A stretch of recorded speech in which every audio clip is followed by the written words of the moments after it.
everyone, and welcome to the Created Mind podcast. My name is Ashley Hagman. I'm a therapist and adjunct professor. And on this podcast, we discuss psychology and its influence on culture from a Christian perspective. This is our first episode with a guest, so I'm really excited to welcome Dr. Dawn Irons. She is clinical director of Hope Harbor Counseling in Texas. But more importantly, why she's on here is she has written an excellent book on outlining some of the discrimination in the counseling field against those who come from a conservative viewpoint, specifically conservative Christian viewpoint.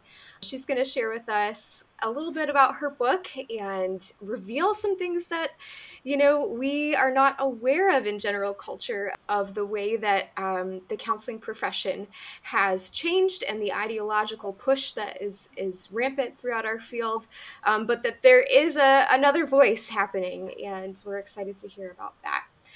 So Dawn, why don't you tell us a little bit about yourself, your career, your experience? Share with us that. Okay. Well, I've been in private practice for about 14 years. Took me a long time to figure out that I did want to go ahead and get further education and went for the PhD so that I could be involved in teaching and training and that whole next generation of counselors. I'm currently teaching at Liberty University as adjunct, and part of my favorite course load is teaching the ethics and legal issues in counseling. And I'm still very surprised at how much people are unaware of what's really going on in terms of our civil liberties and just the religious liberties and civil liberties that are just completely under attack. And this is very pronounced in secular learning environments. And so, having attended my doctoral program all the way through up to dissertation at a secular program and kind of experienced a lot of what I was writing about in that ideological pushback, I ended up changing programs to a seminary to be able to finish my program. But that's kind of been what's captured my heart and my passion is just to raise awareness, because as a field, we're very much steeped in multicultural competencies. We're steeped in social justice, and that goes both ways. You can't, I mean, well, I'll get into addressing issues with ACA and KCREP down in the conversation, but you can't claim to stand in solidarity with all religious faiths in one sentence and turn around in the next. And when there are advocacy efforts to protect religious liberties, call it hate. Yeah. And so I've really seen a lot of pitting to federally protected classes of people, the religious and spiritual population and the LGBTQ population. They have masterfully pitted these groups against each other and have clearly chosen a favored group, and then to say the other people are the problem. And that just creates a whole multicultural problem when you're coming from a country that 75% of the population claims some form of Christian faith, and then another 10 to 13% are claiming some of the other world religions. So you're looking at 83 to 85% of a population that has a religious belief system. And you've got to be able to be culturally competent to work with that, especially if 8 to 9 of the people that walk in your door are going to fall in that category. And if you're coming at that with the perspective of trying to re-educate them, that's just not good client care. Yeah, absolutely. I was a member of ACA for several years, and I remember taking a lot of their free CEUs because I was an NBCC board counselor, and I had to, take a bunch of CEUs to keep that up. But every single one of their free CEUs had, almost everyone had something to do with LGBTQ and that, but I never had one that was any kind of cultural competency in any religion. So Christian, anything, and yet that is something that is far more essential to people's identity, like more people's identity than this sexual identification aspect. And so I there's definitely a push, a viewpoint in these big counseling organizations. And that's why I joined AACC, which is the American Association of Christian Counselors. So ACA, for those of you who don't know, is the American Counseling Association, which is the largest association for counselors that advocates for the counseling profession and establishes a lot of ethical standards, things like that. And so when I was, I switched positions and opened my own practice, and then joined AACC. And I feel so much better putting my money towards somebody who is not advocating against my worldview and my faith. And that feels good. But tell me a little bit about your specific experience so you started your doctorate at Walden and you were getting a lot of pushback. Tell us more a little bit about that and the transition to your second school and all of that situation. Okay. So I had started my dissertation at Walden. I mean, I had made it through all of the coursework, the whole 9 yards, almost effortlessly.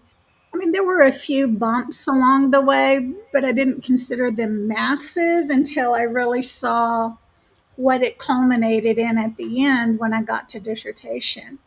But I was researching the religious and spiritual competencies within counseling because it fell under the multicultural competencies.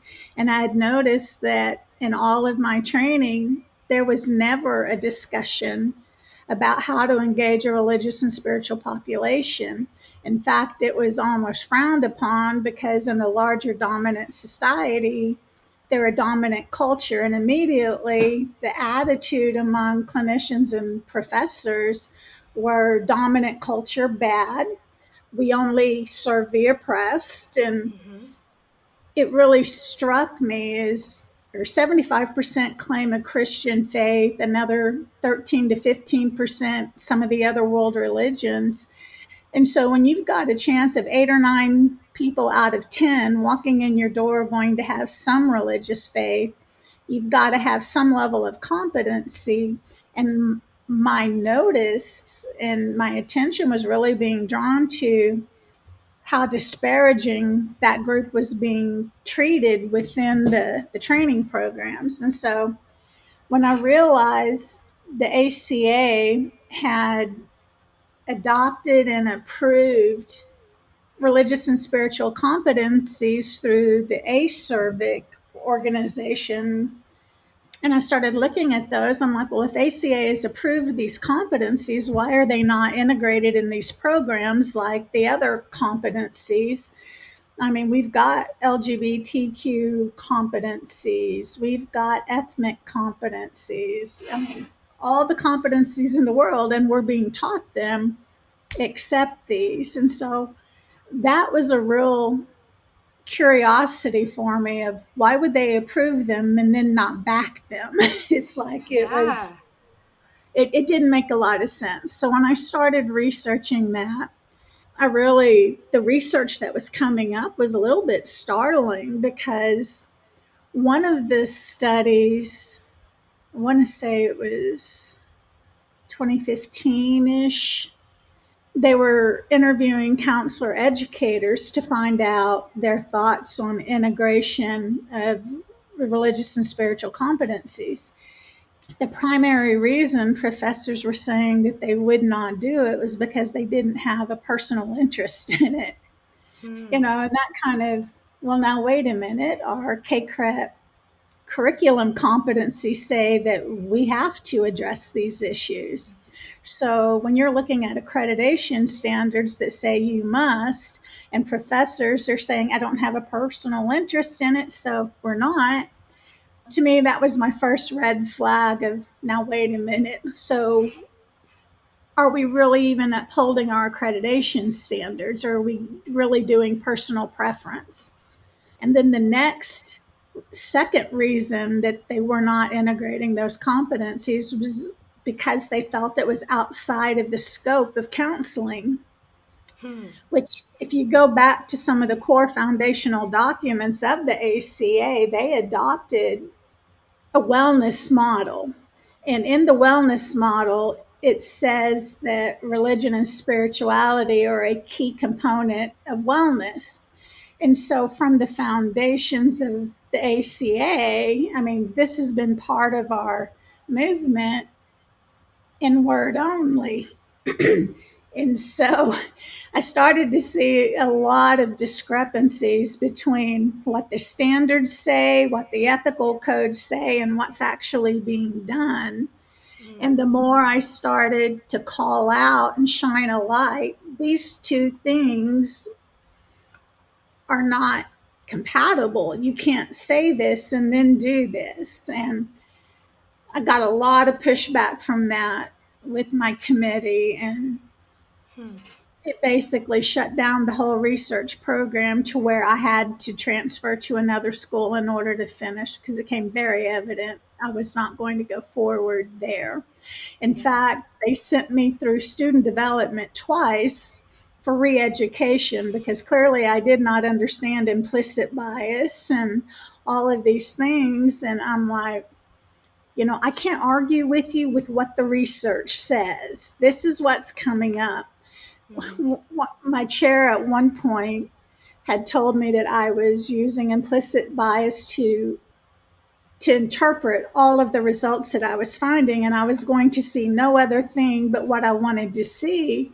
And I'm like, can you point that out to me? And she pointed out one of the studies I had brought to her. And she said, nowhere in this article does it say that this is about religious and spiritual competencies.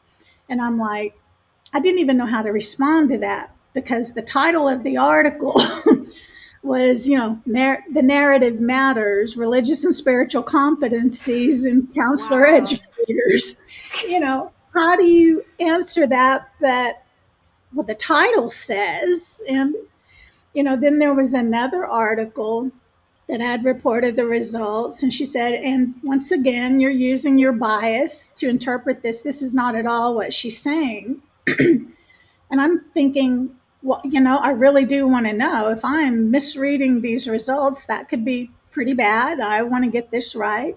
And so I love when journal articles have the email address. If you have questions, contact the author. And so popped off my email to her and said, this is what I had written in my paper to represent the results of your study. My chair said that I had misinterpreted. I'd like to know where I went wrong and if you could explain it further.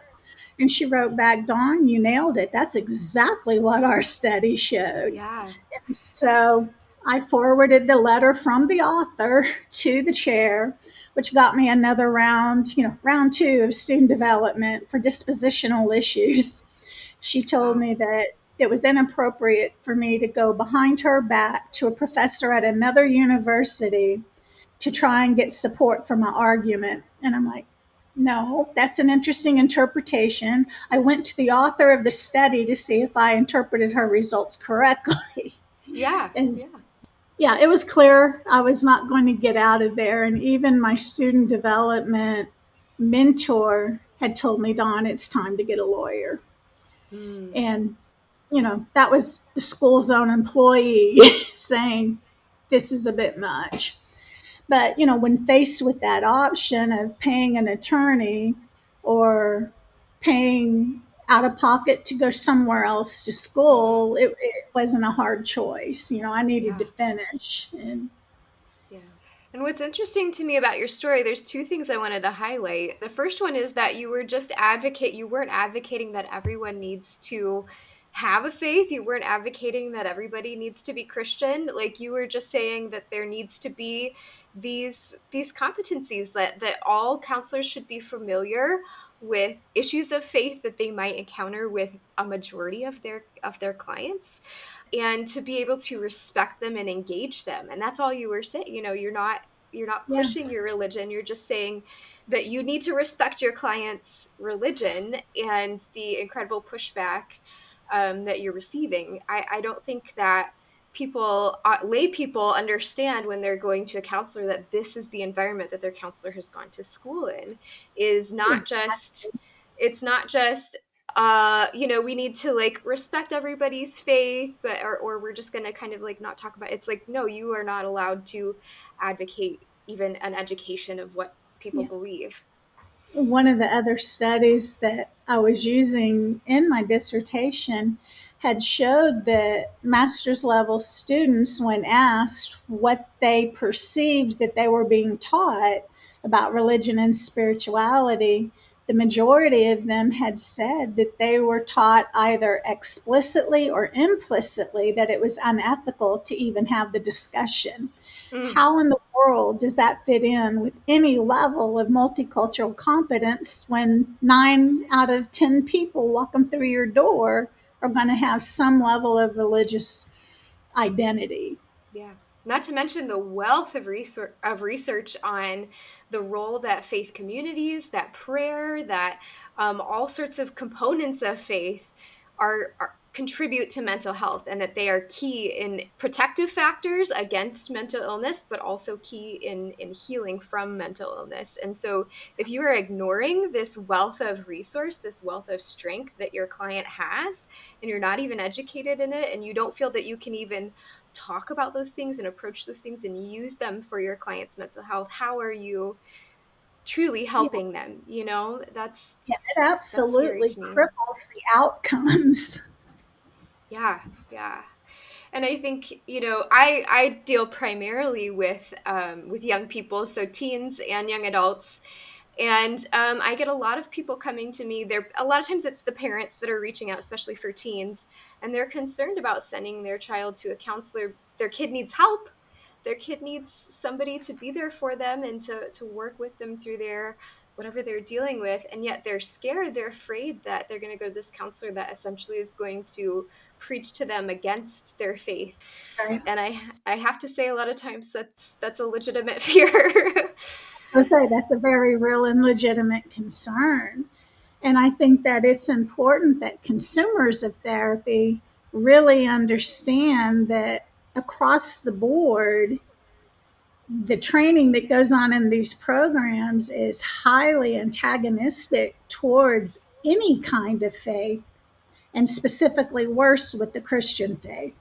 And I mean, again, there's research out there too showing that Christians that are contemplating getting therapy would forego it altogether if they could not find a Christian counselor that would understand their worldview, because it's such an integral part of their identity to have somebody that's either hostile to it or indifferent. There's no way to have any therapeutic rapport or work done if you deny that part of their identity. And most of the training programs are showing they don't touch it. Mm-hmm. Now, do you see kind of the history of thought over the time in universities? Has this changed? Has this always been the case? Has counselor education always been so anti-faith, or was there a time that these cultural competencies were at least acknowledged and or even taught? Do you know I mean, anything? Have you done any research on that? I was a late bloomer in coming into Okay. career. I raised my kids, homeschooled, the whole nine Yeah. yards. And then when I decided to go back, I was 40 when I decided to go back for my master's. At that point, that was what, 2009 to 11. I graduated in 11. I remember as I was graduating, a lot of my professors and my mentors were really kind of upset that there was some changes and debates going on with the ACA about changing the code of ethics, which ultimately did get changed in 2014. But right there in that 2011, 2012 is when that Jalea Ward case, the Ward versus Wilbanks case, which is now taught in every ethics class, was kind of the catalyst for the change in that code of ethics. But so that's really when I first started noticing there was some political agenda behind what was going on. But I came in the middle of all that, so I didn't Mm, understand the history like I do now. It all makes perfect sense now. Yeah. But I do remember, well, and the thing is, I was very sheltered. My master's work, or both my undergrad and my master's work, were done at private Christian colleges. So I was kind of in that bubble. Yeah. And my internship and practicums were done at a private Christian practice. My hospital rotation was done at a faith based hospital. And so I was in a very faith friendly community. And so my experience at Walden was really the first time I was in a secular environment and saw the outright hostility of it. In fact, in my very first ethics class at the doctoral level, one of our one of our first discussions, and I think it's in every master's program, to discuss a known bias. And so I was very hesitant because, we're not in Kansas anymore. When Yeah. I'm looking at this secular school going, how honest do I want to be? And then at some point, I'm like, this is my education. If I should be able to discuss a known bias because that's the point. And it was right at the time, I mean, that discussion board happened the week that the Supreme Court had upheld the Colorado cake baker's decision that yes, it was not discrimination to be able to deny a service that would violate one's faith and requiring them to participate in something that would violate their faith. And so in this discussion board, I had stepped up to the plate to say, I work in a Christian practice and I would struggle with working with an LGBT couple. Now, I work with individuals all day long, not an Yeah. issue. When you get to the part of couples, which requires me to either affirm or participate in something that essentially violates my faith, that crosses a line for me. One of my classmates called the ACA ethics board on me for Wow. expressing an opinion on an assignment we were required to do about a known bias. And so that kind of rattled me a bit. And well, here's something everybody needs to know. The ACA may advertise itself as the largest Christian counseling organization, but the reality is they have very little authority, because if you're not a member, they have zero authority at all. They can do nothing. And I Mm. was not a member of the ACA, and so they could do nothing. In reality, there's 33 out. Okay, so considering the 50 states and 2 territories of DC and Puerto Rico, 33 of those states do not adhere to the ACA Code of Ethics. They have their own state legislative codes. Interesting. And the majority of those 33 states have also enacted Religious Freedom Reformation Act protections for counselors of faith. So for all of ACA beating its chest saying, we are the big organization, they don't even represent half the states. And Interesting. yeah, so that's something people need to chew on. And, Yeah. they present themselves to be much more than they actually are. Mm. But they have zero authority if you're not. I mean, and I live in Texas. Texas has rejected the ACA's Code of Ethics. We have our own state legislative counselor code of ethics. There's a lot of controversy going on right now about the interstate compact. And on the surface, it looks really great to be able to just be a part of an interstate compact. Sounds wonderful. But the more we do the research in Texas, we realize, one, again, we would have to have a legislative action that says, yes, we can participate.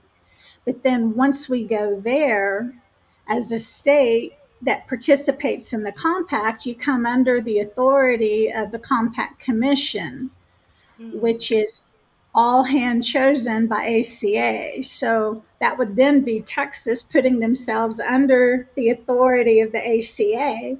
And in that compact commission, it talks about that if there is a conflict between state laws and the commission, that the commission supersedes state law.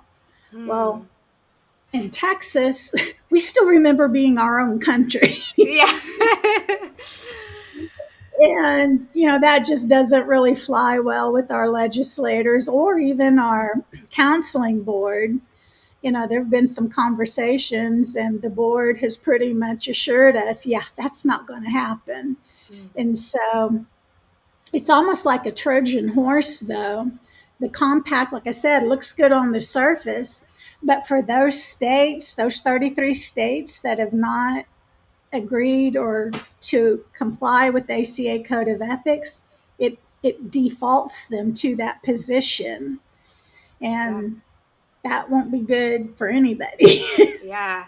Yeah. So, for my listeners who aren't familiar, there is some legislature out there in several states. I forget the exact number of kind of this reciprocity where if you are licensed and live in one of the compact states, then you can practice in any of the other states. So, it's great now in the age of telehealth to be able to cross state borders. I know I live right on the border of Michigan and Indiana. And so I get people that want to do teletherapy with me from Indiana, and I have to say, no, I'm not licensed there. And so on the surface, it's promoting access to mental health, and counselors, are like, yeah, it gives me more freedom to work with clients. But as you said, this is something that we need to traverse carefully, because when we put something as a national licensure, which is kind of what I think the hope is, that it's more of a national thing, that comes with risks of not being able to have the freedom in your state to be able to have the laws and ethics that best represent the population of counselors in your state, and the population of people in your state as well. So it's kind of that thing in politics where it's like the more we push things into the federal level, yeah, it eases some burdens, but also it takes away some freedoms as well. And there's a balance there, and there's concerns there. Absolutely. That's interesting. I did not know that that you had to, submit to their code of ethics if you're a part of the compact. That's something that's, I think, really important to think through and understand. Yeah. Yeah.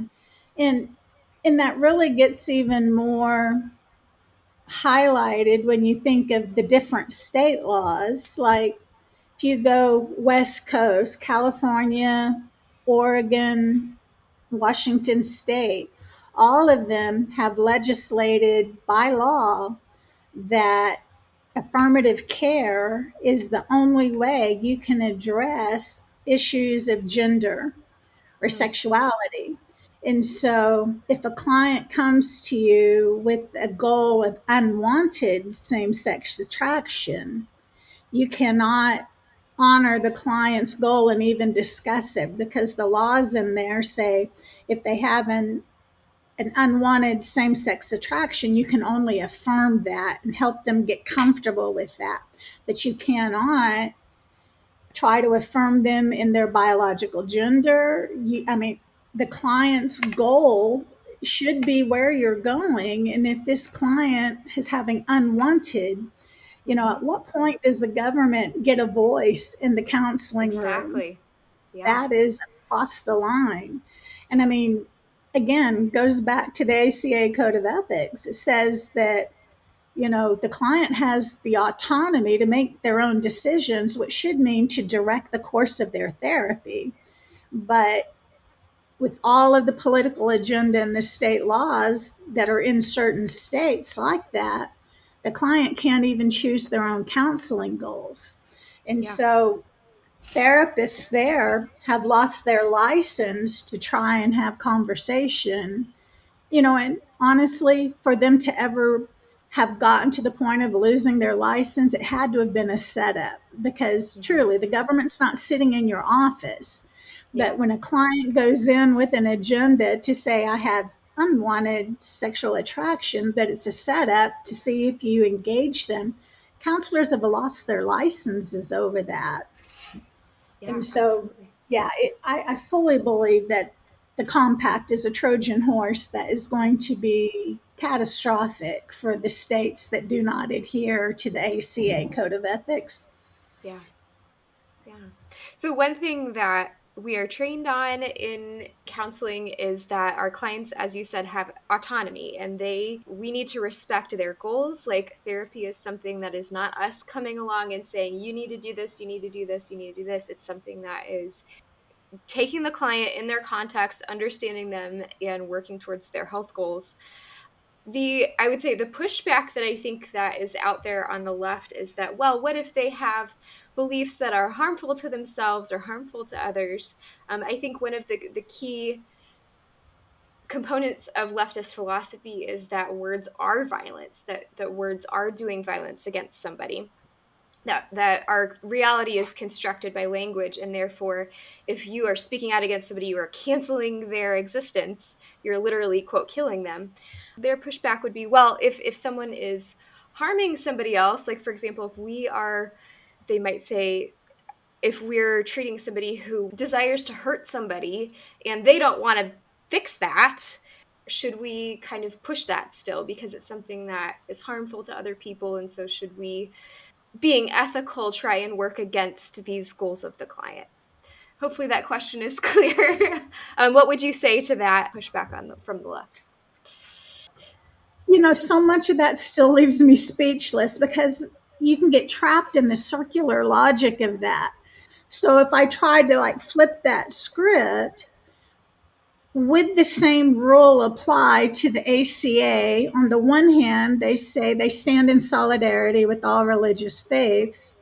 But in the same breath, when Tennessee passed their Religious Freedom Reformation Act to protect counselors of faith, ACA came out and said, you know, Tennessee has just enacted hate laws. Okay, so have they just canceled the Christian culture? I mean, does it Mm, apply both ways? yeah. Because, you know, the Sixth Circuit Court of Appeals, when they overturned the Jalea Ward case, which is rarely taught in secular schools, um, I mean, and that was the court decision that changed the ACA Code of Ethics. But they do not go back and teach the students that that case was overturned. And Hmm. the higher court said that a reasonable jury would have found that unconstitutional, and they remanded it back to the lower court for a jury trial.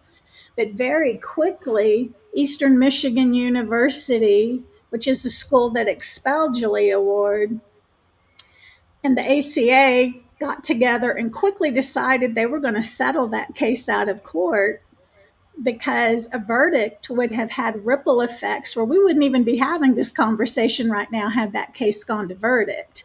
And Hmm. so they are very avoidant of getting these cases to a verdict. But, you know, you've got to really look at, because the court said tolerance is a two-way street. Hmm. Otherwise, you're just mandating orthodoxy, not Mm, non discrimination. So if the ACA is going to pejoratively speak about Christian protections being hate, have they not been guilty of their own violation? yeah, yeah. I love what you said about mandating orthodoxy. I think this ideology, this viewpoint, they may not quote have a god, but it is almost a religion. There is a set of beliefs. There is a an adherence that you have to have. And this is a podcast for a future thing, but you know, a lot of therapists act as priests of this new religion, as teachers and as confessors and as pastors even of this new religion. And it may not quote be a religion, but it's still, yeah, it's you're It mandating, functions it one. functions as one. Exactly. Yeah. And so I think that's something that, yeah, like you said, tolerance is a two-way street. And we need to, if you're going to try to maintain freedom for one ideology, then you have to maintain freedom for them all. And that's a hard road to walk, but I mean, that's the ethical thing to do. And when you think about the ideology, the orthodoxy of the counseling religion, so to speak, you do. You see good and evil is clearly defined, because LGBT is the king of the day. And I mean, I'll be the first to say we absolutely have to have competency to work in that population, Hmm. but competency to work with them and affirming them are two different things. Yeah. you Yeah. if a client tells me they're suicidal, I'm mandated to report that, not help them make a plan. Hmm. Absolutely. But Yeah. and the religious and spiritual population has been named evil. And again, there's all the double speak and the code of ethics, multicultural competencies, all of that is the double speak. But when you really dissect the orthodoxy and of that religion, it really comes down to this is good, that is evil. Hmm. And I mean, they are very passionate in their teaching, in their training. And to push back against that, I mean, ask Julia Ward, there was a pretty hefty penalty there. Yeah. So, for those who are not familiar with the case of Julia Ward, why don't you kind of just give a quick outline of that, the Okay, significance so of that? she was in her final semester of her graduate program. She was she was a student counselor in the school's counseling center. She received a phone call from a student seeking services for same sex attraction. And one of the other student counselors was specializing in LGBT training. And so she asked her supervisor, can we refer this client to them? That's their area of interest. And she got approval. They did that. And when after a while, the supervisor thinking, you know what, you're a Christian, and the reason you wanted to make that referral is not okay. And in her mind, she said, my religion wasn't the basis of the referral, but that person specializes. They would get better care. And the supervisor ended up filing a discrimination complaint against her with the university. They expelled her in her final semester. And well, she lawyered up pretty quick, and it's a darn good thing she did. Hmm. And so, like I said, they went through the lower courts, and the lower courts said, yeah, the school had every reason to do that. That is discrimination. You can't do that. Well, they appealed it up to the Sixth Circuit Court of Appeals. And I mean, to me, one of the more chilling things, because I mean, the ACA is working close with the university to make sure this case goes down in history. And they selected the professors that would testify on behalf of the school and the ACA. And one of the professors, don't laugh, Dr. Marks, you know, Appropriate. very appropriate, yes. His testimony to the court about why they expelled her, he said, why would somebody with a religious faith as deep as Julia Ward's enter a profession where the very code of ethics of the profession would require her to violate her faith? And the judge is like, excuse me, say that again? And I think when he said it again, it was like, Mm. oh boy, I just said that with my outside voice because Yeah. it's very evident when you say it out loud and you hear yourself, you just put forward a litmus test. If you have any religious faith, you cannot participate in this profession, which is exactly Mm. what he said. And that's where the court had the big kickback of tolerance is a two-way street. And what they found was that, it's not the problem that you're applying the code of ethics, it's that you are selectively applying it because you're allowing for secular exemptions, but no religious ones. And that's where the problem came, remanded back to a jury trial. And ACA and Eastern Michigan University were like, we're out, let's settle. And they ended up paying her damages. Wow. Yeah. Yeah, they don't teach What? you that in your They don't ethics teach you class. that part. Now, what year was that? I'm trying to remember. The Do court you? was settled in 2012. Okay, gotcha. Yeah, so I started my master's in 2012, and I remember hearing about that case, and like I felt a lot of fear going into this of like, okay, well, yeah, I guess it turned out all right, but for that person, but just that push that there is such a force out there that is trying to pick these cases, of quote discrimination to go nationwide and to make these nationwide laws against counseling according to your faith convictions, or working with a client that has faith convictions and trying to work towards those goals, and the fact, fear of like, can I work with my clients and what's my future in this field going to look like? I remember that was. Yeah, and I think it's really important that clinicians of faith, counselors, teachers, educators, clients that have a faith background become very familiar with the Alliance Defending Freedom. They are at the front lines. They have taken cases up to the Supreme Court and won them in our behalf. And I mean, they're really the front line of advocacy right now for this issue. And you can really, if you go to their website, you can read their current cases.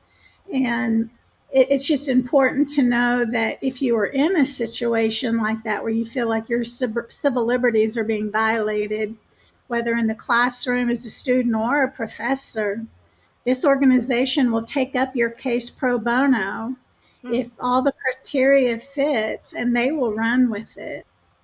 Cannot say enough about getting involved in that organization. Yeah, absolutely. Yeah, and I love that. And that I think leads me to my next question, which is where is the hope in all of this? We see kind of the pervasiveness and the loud voice that is silencing counselors of faith and conservative counselors.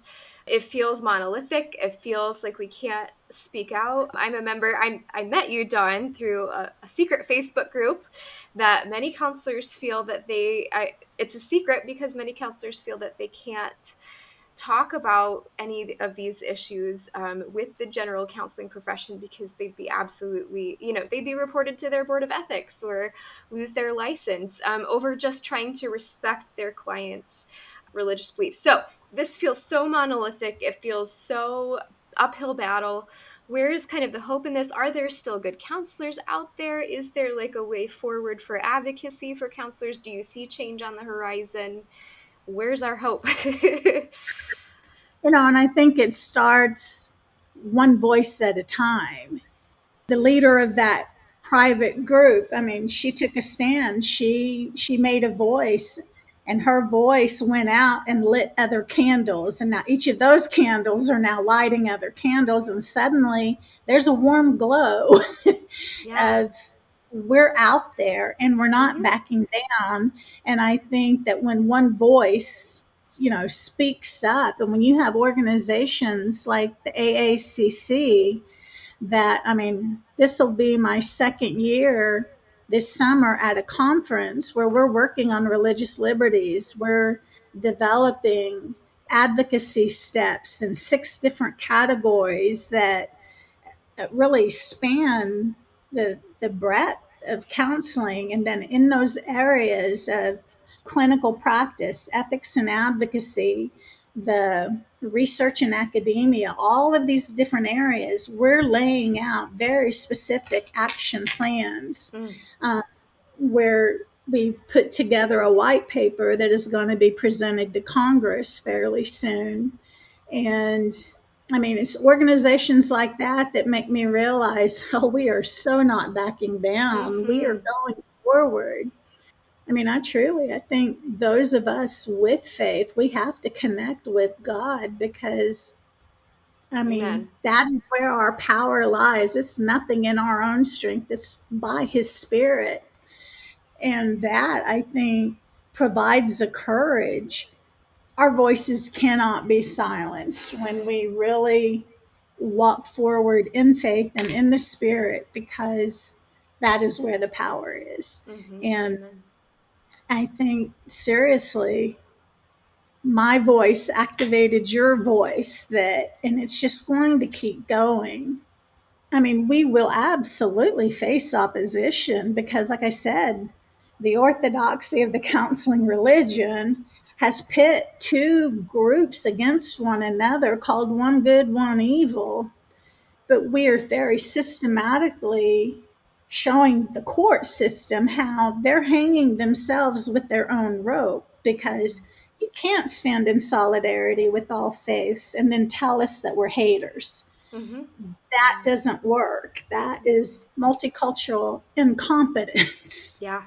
At it, pointing out you violate your own code of ethics. And so I claim no prophetic gifting, but mark my word, they change their code of ethics about every 10 years. And, their last one was in 2014. So here we are in 2024. It's time. And I very much suspect that currently, right now, in their definitions of culture and competency, they put a political identity is protected. I very Mm. much suspect in the next revision that will be gone. Mm. Wow. Yeah. Yeah, and I love what you said.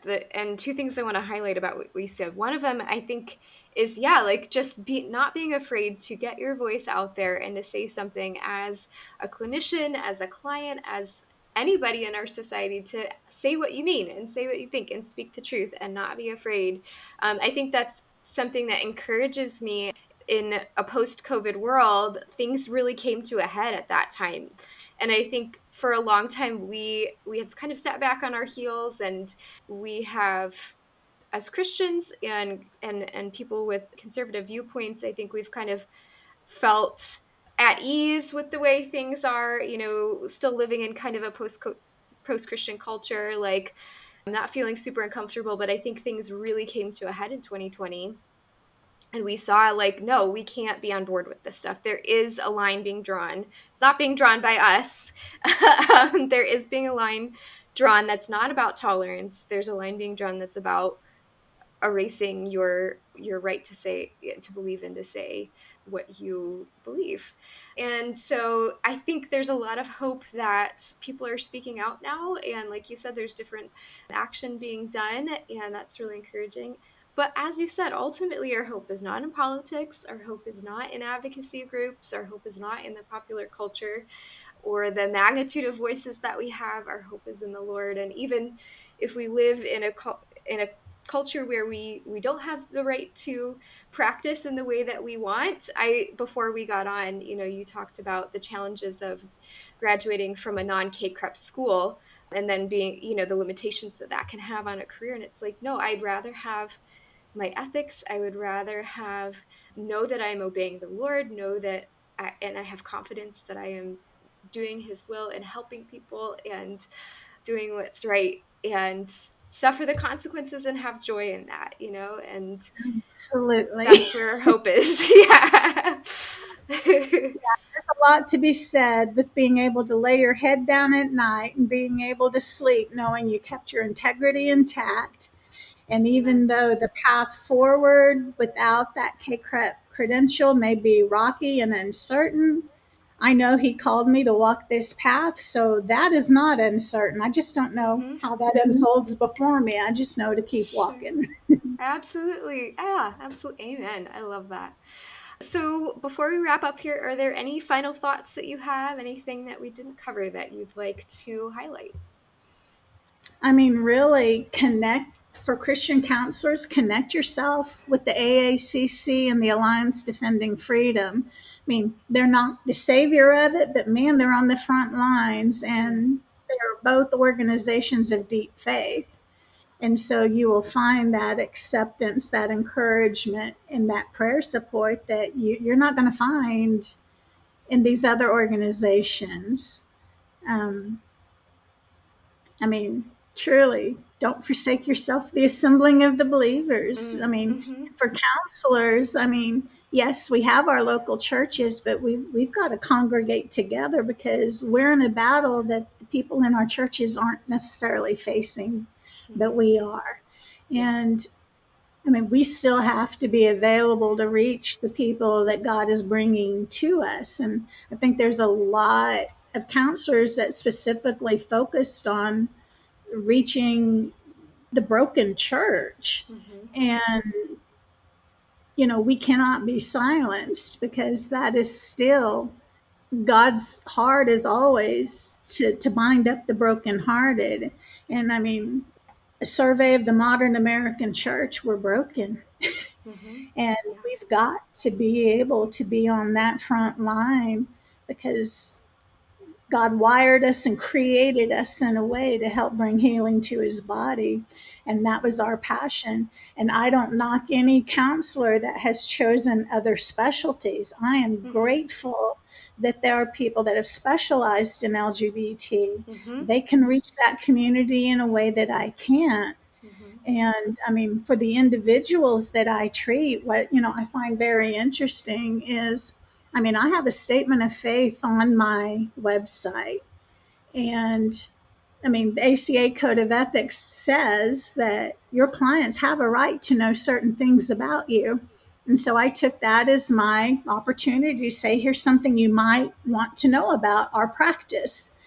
And I mean, this is 100% who we are. We don't require you to believe this Mm-hmm. way, but if you come to us, this is our perspective and where we come from. And I put there, we do not impose our values on you, but this is who we are. And I have had LGBT clients, and they've come to me for depression and anxiety and all other issues I'm trained to deal with. And I'm like, I got your back. Yeah. But at the same time, I have never had an LGBT couple come to me because probably letting them know who we are, they made an autonomous choice for their own choosing to say, Mm-hmm. that might not be the best fit for us. And to me, I think that is the most ultimate mutual respect. If you want to come to me for something I have training in, by golly, I'm there with you. Yeah. But this you should know about me. If you're Mm-hmm. looking for me to be affirmative and supportive, and well, that violates me as a person, and I can't do that honestly. And but the thing is, I've never had anybody request it because I Mm-hmm. do. I think there is a certain mutual respect, no more than if I found a counselor that was loaded with LGBT advocacy. Would I think they would be a good fit for me in a spiritual struggle? I respect what they do. I just know that's probably not the best fit for me. And I'm not calling it discrimination. I'm just, Yeah. because therapy is such an intimate relationship that it has to be a good fit. Mm-hmm. And to try and muzzle the voice that we have to a population that we have specifically trained to serve, yeah, that doesn't fly because the government doesn't get a voice Yeah. in the privacy of a counseling room. That Mm-hmm. really is between the counselor and the client. Mm-hmm. Yeah, and I think the more, and especially I think in counseling, the more that I have been transparent and open about where I'm coming from and kind of my perspective on things, the more genuine relationship can be built with my clients, and they're attract so those who have an affinity with the things that I'm saying like are attracted to me, and it's done well in serving them, that they don't feel that they have to keep any secrets from me because they Right. know where I'm coming from. And then for those who just, I have had clients like you said who very much disagree with me, but we don't talk about those disagreements. I mean, the session is about them, and Right. they know where I'm coming from, and so they're able to kind of filter out any messages that maybe they feel that I'm biased in, which we work hard. We work very hard to keep our clients at the center and serve their central needs, you know. But yeah, it's removing that barrier. Like, the therapist is a person, they're a person, the relationship is what's most important. And how can you have a relationship with somebody if you don't know any of the deepest held beliefs that they have, you know? And it's, or you get into a session, you know, there's nothing on the website, there's nothing that you see in the first session, and then you get in a relationship and you realize, wow, this is just not a good fit. Like, you've wasted time, you've wasted insurance money, like you you're gonna have a hard time switching. Like I think there's something to be said with being open with some of those things from the get-go. And like you said, giving clients the freedom to choose who's the best fit for them and have that information up front. They would rather not waste the time or money either, Yeah, you know. yeah, absolutely. Well, great. Well, thank you so much for joining us, Dawn. I am very excited to read your book. I will be signing up for that right away. And I thank you for your voice and kind of bringing a light to this issue that I feel like is not well publicized out there. And we need, like you said, we need more and more voices discussing this and advocating for these freedoms. Well, I appreciate the invite and I will Yeah, update you. We're looking for a release date for the book of May 5th, give or take a day or two. that's but coming up. it is, it's coming up quickly and we're getting all the fine tuning done and getting it ready for launch. Wonderful. Awesome. And for my listeners, I will be including links for that. And so if you want to buy her book, it'll be available for you.